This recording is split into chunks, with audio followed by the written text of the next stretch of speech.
A Yara Gambirásio, de apenas 13 anos, ela acabou desaparecendo enquanto retornava para casa do ginásio onde ela praticava esportes, que ficava a cerca de 700 metros da casa dela. E ela permaneceu desaparecida até que depois de 3 meses o seu corpo foi encontrado jogado em um terreno baldio que ficava a 10 quilômetros da sua casa. Hello, maravilhosos! Sejam bem-vindos a mais um vídeo aqui no canal. Se você gosta de vídeos sobre mistérios, teorias e casos reais, você vê o canal certo. Então já se inscreve aí embaixo e ativa o sininho para não perder os próximos vídeos. Também já deixa eu curtir agora de início porque me ajuda muito. E se você quiser, me segue nas minhas outras redes, porque lá a gente consegue ter um contato bem mais próximo. Bom, recado dado, então vamos pro caso de hoje.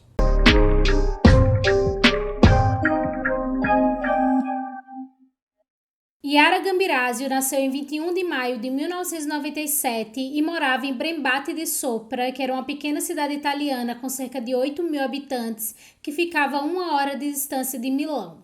Aos 13 anos de idade, a Yara ela morava com os pais dela e ela morava também com outros 3 irmãos, sendo a irmã mais velha de 15 anos e outros 2 irmãos mais novos que tinham menos de 10 anos.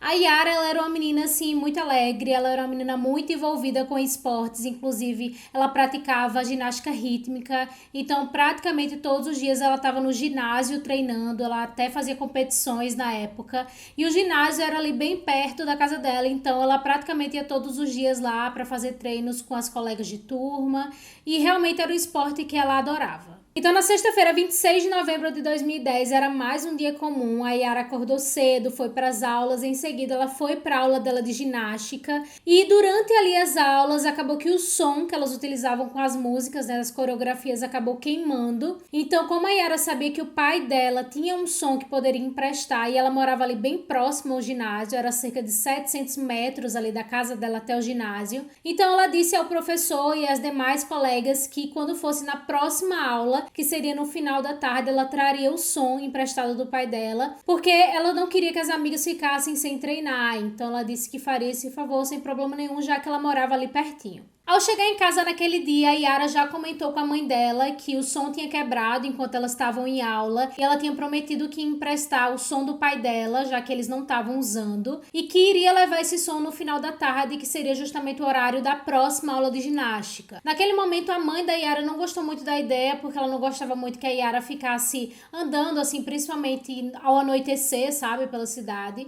Então ela ficou um pouco preocupada e até se ofereceu a entregar o som no domingo, quando ela passasse ali pelo ginásio, só que a Yara já tinha se comprometido a entregar esse som naquele dia, já que no domingo elas teriam uma competição. Então o som seria exatamente para elas treinarem a coreografia antes da competição. E aí ela insistiu muito para a mãe dela, para que a mãe dela deixasse, porém a mãe dela deixou, no entanto, ela teria que chegar em casa até as 6h45, que seria o horário que eles iam se organizar ali para jantar. Então a Yara concordou e quando foi mais ou menos 5h15 da tarde, ela acabou saindo de casa, levando o som para deixar lá no ginásio. Quando a Yara chega no ginásio, ela encontra as colegas lá que já tinham começado ali a se aquecer para o treino. Inclusive o treinador até chama a Yara para treinar com eles, ficar um pouquinho lá. Só que como ela tinha prometido à mãe que teria que estar em casa às 6h45 e ela não queria se atrasar, até para não quebrar esse compromisso, ela disse que não queria treinar, que realmente ela tinha ido só para deixar o som, para não deixar ninguém na mão, já que ela tinha prometido. E naquele dia ela rapidamente voltou o caminho de casa para chegar a tempo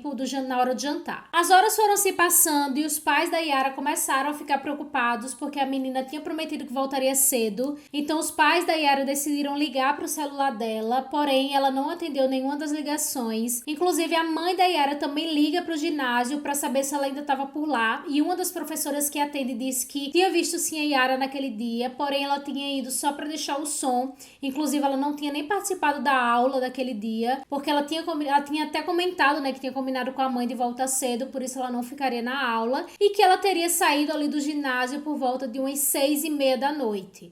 Então a mãe da Yara fica extremamente preocupada porque já eram mais ou menos ali umas 7, 7h30. Então fazia o quê? Uma meia hora, 45 minutos que a menina deveria ter voltado para casa e ainda não tinha chegado. E o ginásio era assim, bem próximo mesmo, então não tinha nenhuma motivação para que ela se atrasasse. Preocupada com toda aquela situação, a mãe da Yara, ela coloca uma roupa e vai imediatamente no ginásio. Então ela vai a pé, inclusive ela refaz o caminho que a Yara deveria ter feito para chegar em casa. Quando ela chega no ginásio, ela conversa com alguns professores, com alguns colegas da Yara, e é sempre o mesmo depoimento de que eles viram Yara, mas que ela tinha saído cedo. Então ela começa a procurar ali aos arredores dos ginásios. Era um complexo esportivo, então tinha algumas quadras ali. Então ela começa a procurar ali dentro daquele complexo, porém acaba que ninguém encontra Yara. Então, muito preocupados, tanto a mãe quanto o pai da Yara, eles vão direto para a delegacia e anunciam o desaparecimento da menina. Naquele dia, a detetive que estava de plantão era Letícia Ruggeri e ela rapidamente solicita que os policiais vão averiguar o ginásio. Os pais da Yara comentam com os policiais que a Yara estava com o celular dela naquele dia, então a polícia começa a investigar os sinais de celulares ali na região de onde ela teria desaparecido, que seria ali no entorno do ginásio, e eles pegam um sinal, o último sinal do celular da Yara teria sido na rua do ginásio, aproximadamente às 6h55, então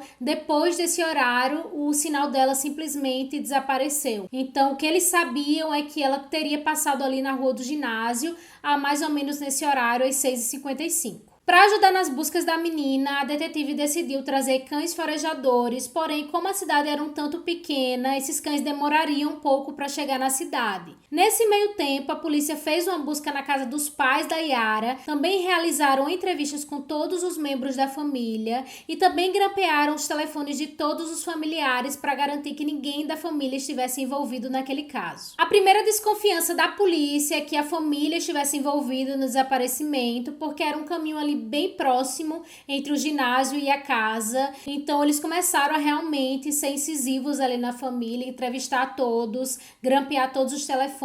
Eles queriam realmente entender se tinha alguma coisa, tinha algum envolvimento ali da família no caso, porém a família era bem conhecida ali na região, como era uma cidade pequena, então todo mundo meio que se conhecia, assim, conhecia as famílias e todo mundo dizia que eles eram boas pessoas e não acreditavam que eles estivessem envolvidos em qualquer coisa do desaparecimento da Yara, até porque Yara era muito amada pelos pais, pelos familiares, ela era uma menina muito querida pelos amigos também. Então, assim, ninguém acreditava que eles estivessem envolvidos de fato naquele desaparecimento. Além daquela desconfiança inicial com os pais, a polícia também seguiu algumas outras linhas de investigação. A primeira delas seria sobre a saída voluntária da Yara. Ela teria fugido de casa, porém foi constatado que a menina não teria motivo nenhum para fugir. Já a segunda linha de investigação seria sobre uma suposta vingança aos pais da Yara, porém todo mundo relatava que os pais da Yara eram apenas trabalhadores comuns e não tinham inimigos. E a terceira linha de investigação seria, de fato, o sequestro sem intenção de resgate, já que a família não tinha grandes recursos financeiros. Então a polícia praticamente ficou nessas 4 linhas de investigação no início,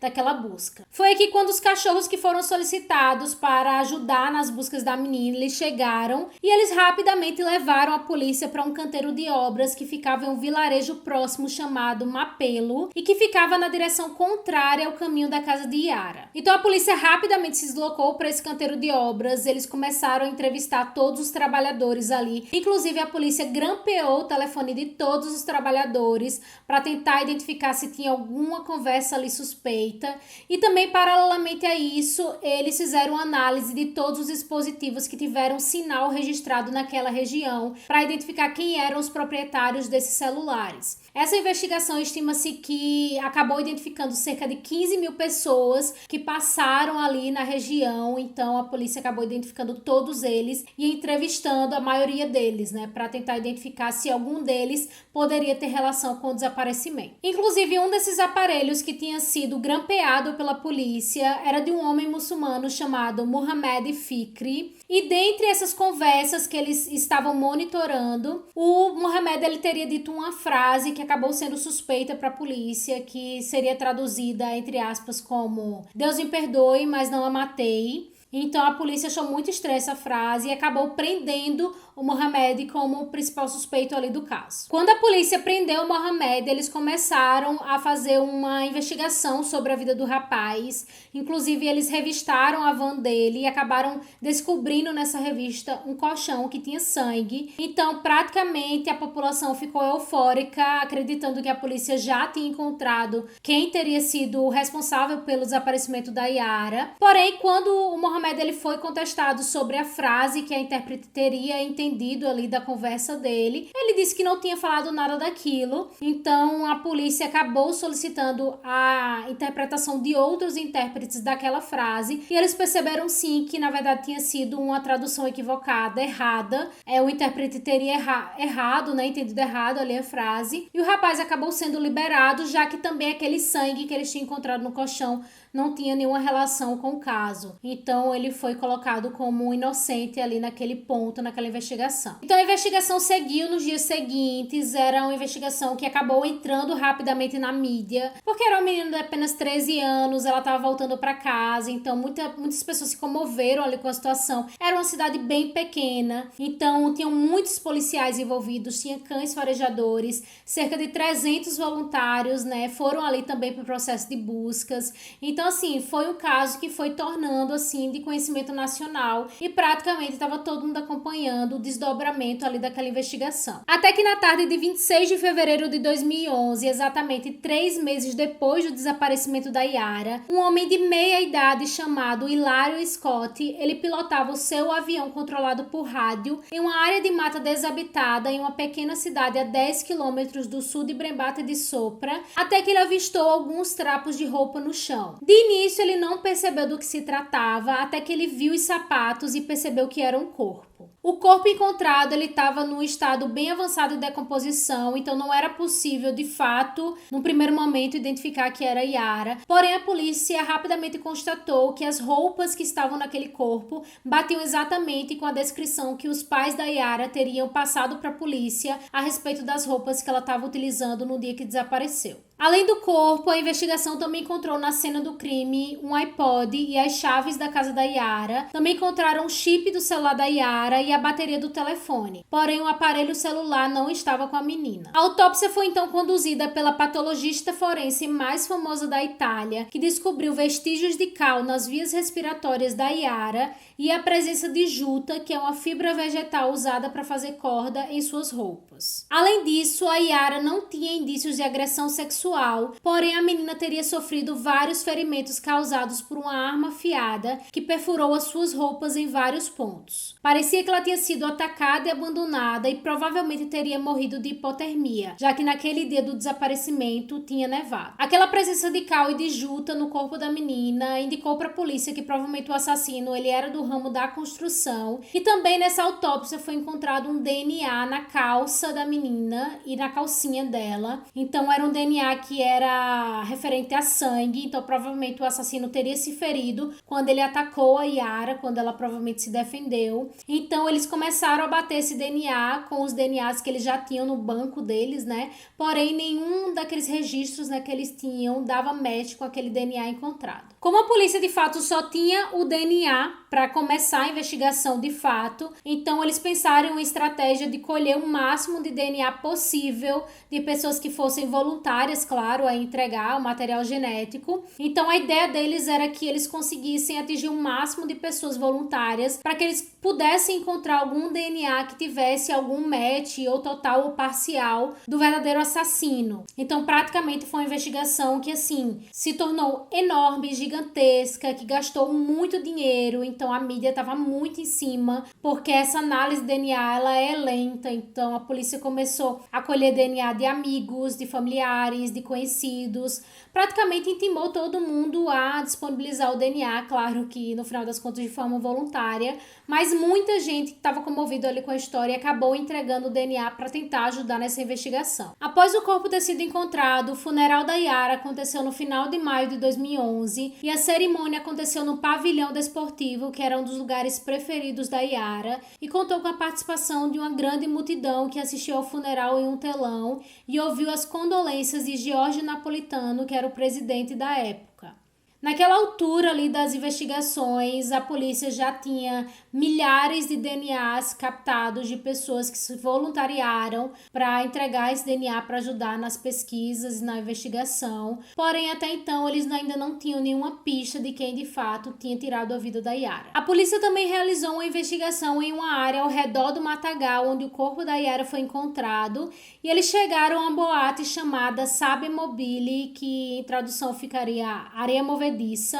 E a polícia acreditava que, na verdade, o assassino teria deixado o corpo da menina em um local que ele se sentisse à vontade, que ele conhecia, né? Porque geralmente dizem, né, que esses assassinos, quando eles vão deixar o corpo de suas vítimas, eles preferem lugares que eles já conhecem a movimentação, sabe o horário que é mais tranquilo ali para colocar o corpo. Então a polícia acreditava nessa tese, né, que de fato o assassino ele era ali da região e por isso ele teria escolhido deixar o corpo da Yara ali, porque ele sabia que ninguém ia passar e que ninguém ia pegar ele fazendo isso. A polícia então começa também a colher amostras de DNA ali da região das pessoas que frequentavam ali os arredores de onde o corpo foi encontrado e também de pessoas que frequentavam ali a boate que eles estavam analisando, a Sabi Mobile, e eles acabaram recebendo o DNA de uma pessoa que deu um match parcial com a amostra do DNA do desconhecido 1, e esse homem se chamava Damiano Gerinoni e ele acabou sendo rapidamente chamado pela polícia. Realmente o DNA do Damiano tinha uma grande semelhança com o DNA do desconhecido 1, mas a polícia rapidamente descartou porque essa semelhança era parcial, de 50%, e também o Damiano ele não estava na cidade naquele dia, ele estava fazendo uma viagem pela América do Sul, então ele não poderia ser o autor ali do desaparecimento da Yara e do assassinato da Yara,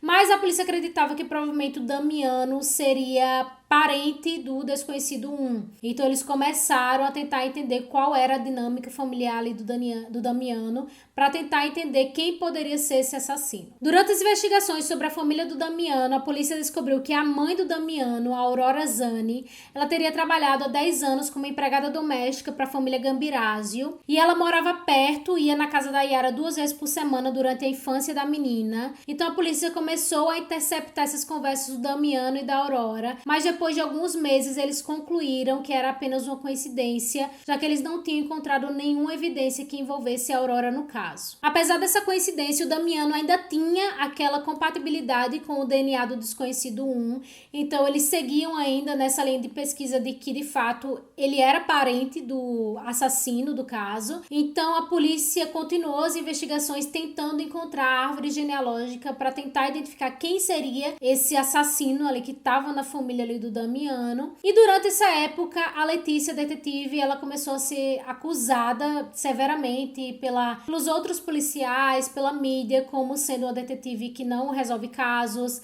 Ela acabou recebendo vários ataques, inclusive sexistas, a respeito de pessoas que criticavam o trabalho dela, dizendo que já fazia mais de um ano que estava naquela investigação e ela não tinha nenhuma notícia, não tinha nenhuma pista sobre o que tinha acontecido com a menina. Então, assim, ela sofreu bastante represália durante todo o processo de investigação e ficou bem óbvio ali que, na verdade, ela estava recebendo aquilo porque ela era mulher e não porque ela não tinha, de fato, resolvido o caso, até porque era um caso bem complexo de ser resolvido. Mas que, provavelmente, se fosse um homem no lugar dela, ela não receberia tanta represália como ela estava recebendo. Então, assim, além da pressão da mídia em cima da própria Letícia, né, para que ela resolvesse, para que ela achasse o culpado, tinha também essa pressão até da família mesmo para tentar entender o que é que tinha acontecido com a Yara. Então a equipe da investigação acabou passando meses recriando essa árvore genealógica, já que era a única pista que eles tinham do assassino, e eles acabaram identificando nomes, datas de nascimento, locais de nascimento, relacionamentos dentro da família, e as investigações inclusive elaboraram a árvore genealógica completa desde 1815 para tentar identificar quem seria essa pessoa. E foi aí que eles acabaram descobrindo o pai do Damiano Gerinoni, que ele tinha um irmão chamado Giuseppe e que tinha falecido em 1999. Inclusive, as investigações levaram a polícia a visitar a viúva do Giuseppe em setembro de 2011 e eles acabaram conseguindo 2 selos postais que o Giuseppe teria lambido enquanto estava vivo. Então, eles escolheram aquela amostra de DNA para tentar bater com o DNA que eles tinham do desconhecido 1. Então, quando eles vão analisar essa amostra de DNA do Giuseppe batendo com o DNA do desconhecido 1, eles acabam encontrando uma grande semelhança. Eles descobrem que o Giuseppe provavelmente era pai do desconhecido 1. Então, o que acaba tornando mais difícil essa investigação é que o Giuseppe, ele só tinha 3 filhos registrados do casamento dele, né? Então, eram 2 homens e uma mulher. E eles fizeram análise do DNA dos 2 homens, porém, nenhum deles bateu correspondeu de fato com o desconhecido 1. E a mulher não poderia ser porque eles já sabiam que era o DNA de um homem. Então, muito provavelmente, a polícia começou a seguir a tese que provavelmente o Giuseppe teria tido um filho fora do casamento.